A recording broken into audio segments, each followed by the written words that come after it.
దేవుడు తన బిడ్డలను ఎలా ఆశీర్వదిస్తాడంటే క్రమముగా. బైబిల్ చెప్తుంది ఇస్సాకు కరువులో, తన చుట్టూ ఉన్న ప్రాంతం అంతా కరువులో ఉన్నప్పుడు ఇస్సాకు విత్తనము వేశాడు. ఇస్సాకు విత్తనము వేసినప్పుడు 100 ఫలము పొందాడు. యెహోవా ఇస్సాకును ఆశీర్వదించెను గనక అతడు గొప్పవాడయ్యాడు. అండ్ వన్ మోర్ థింగ్, యెహోవా ఇస్సాకును ఎలా ఆశీర్వదించాడంటే క్రమముగా దేవుడి ఇస్సాకును ఆశీర్వదించాడు. హల్లెలూయా. ఇస్సాకు జీవితాన్ని చూస్తే మనకి ఇదే కనబడుతుంది.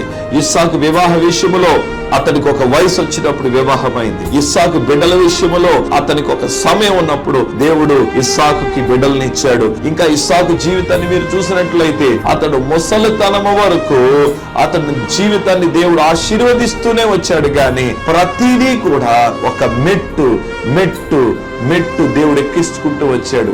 ఈ రోజు కొంతమందిని చూస్తాం, ఒకేసారి 10 మెట్లు ఎక్కేయాలి కదా. అనుభవాలు వద్దు వాళ్ళకి లోతైన ఫౌండేషన్ ఉండదండి. క్రమక్రమంగా ఎదిగేవాడండి దేనినైనా తట్టుకుంటాడు. క్రమక్రమంగా ఎదిగేవాడండి స్థిరముగా నిలబడతాడండి.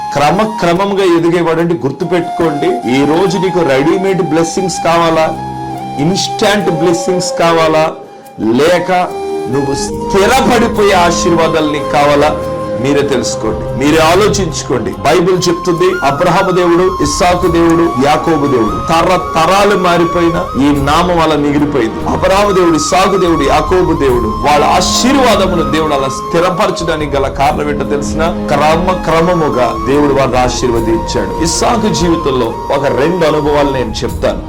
ఎందుకు దేవుడు ఇస్సాకుని క్రమముగా ఆశీర్వదించుకుంటూ వచ్చాడంటే ఇస్సాకులో ఒక 2 శ్రేష్టమైన అనుభవాలు ఉన్నాయి. ఆ 2 చెప్తాను వినండి. ఒకటి, ఇస్సాకు విధేయుడు. హల్లెలూయా. చెప్పండి, ఇస్సాకు ఎవరు? విధేయుడు. అంటే అతడిలో ఒక ఒబీడియన్స్ అనేది ఉంది, విధేయత ఉన్నది. చూడండి ప్రియులారా, బైబిల్ చెప్తుంది దేవుని బలిష్టమైన చేతుల క్రింద తమను తాము తగ్గించుకుని విధేయత కలిగిన వారిని దేవుడు తగిన సమయమందు హెచ్చిస్తాడు. నేను ఒక సీక్రెట్ చెప్తాను. మీ లైఫ్ లో దేనికైనా ఒబీడియంట్ విధేయత అనేది చూపించండి. మనుషులకి విధేయత చూపించండి, దేవునికి విధేయత చూపించండి. నీ లైఫ్ లో విధేయత చూపించడం వల్ల జరిగేది ఏంటో తెలుసా? ఎదుట వారి దగ్గర నుండి ఏం పొందాలనుకుంటున్నావో అది నువ్వు పొందుకుంటావు మనుషుల దగ్గర విధేయత చూపిస్తే.